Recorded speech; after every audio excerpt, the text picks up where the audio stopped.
2018 সালের বিশ্ব ইজতেমায় দুই পক্ষের সংঘর্ষে দুই মুসল্লি নিহত হওয়ার ঘটনায় সাদপন্থীদের বিচারের দাবিতে টঙ্গীতে ঢাকা ময়মনসিংহ মহাসড়ক অবরোধ করেছে তাবলিগের সুরায়ে নেজামের মুসল্লিরা। এ সময় সাদপন্থীদের উপর হামলায় 5 জন আহত হয়েছে বলে জানা যায়।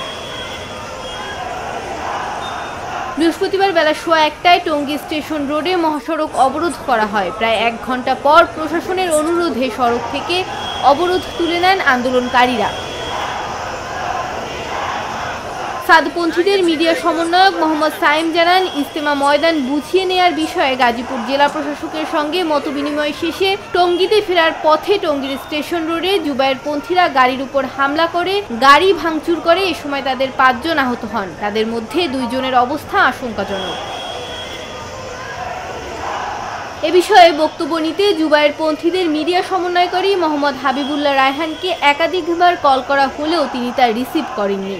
জানা যায়, ইজতেমা ময়দানে আজ ভোর থেকেই অবস্থান করে জুবায়েরপন্থীরা মহাসড়ক অবরোধ করে।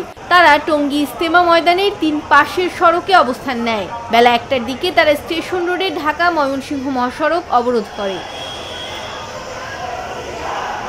বিশ্ব ইজতেমার প্রস্তুতি হিসেবে সাদপন্থীদের জোর ইজতেমা আগামী 20 ডিসেম্বর থেকে শুরু হওয়ার কথা রয়েছে। এর আগে গত 3 ডিসেম্বর সুরায়ে নেজামের জোর ইজতেমা শেষ হয়।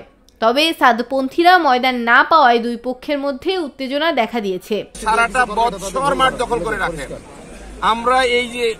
আমরা জোর করব, ওনারা জোর করেছেন, আর একই জোর আমরা করব, তাতে কত রকম কাহিনী তৈরি হলো। আপনি যে আমরা সারা বছর টঙ্গী ময়দান পাই না, সারা বছর তারা দখল করে রাখে। ইজতেমার মাঠ কাদের দখলে আছে? অন্য যে দলটি আছে তবলিগের মূলধারা থেকে বিচ্যুত দল, তারা দখল করে রেখেছেন। এই সময়টা কাদের হাতে থাকার কথা ছিল? এই সময়টায় তো অবশ্যই, যেহেতু আমরা জোর করবো, আমাদের হাতে থাকা উচিত ছিল। কমপক্ষে 1 দিন 2 দিন দেরি হোক, সরকারের হাতে থাকা উচিত।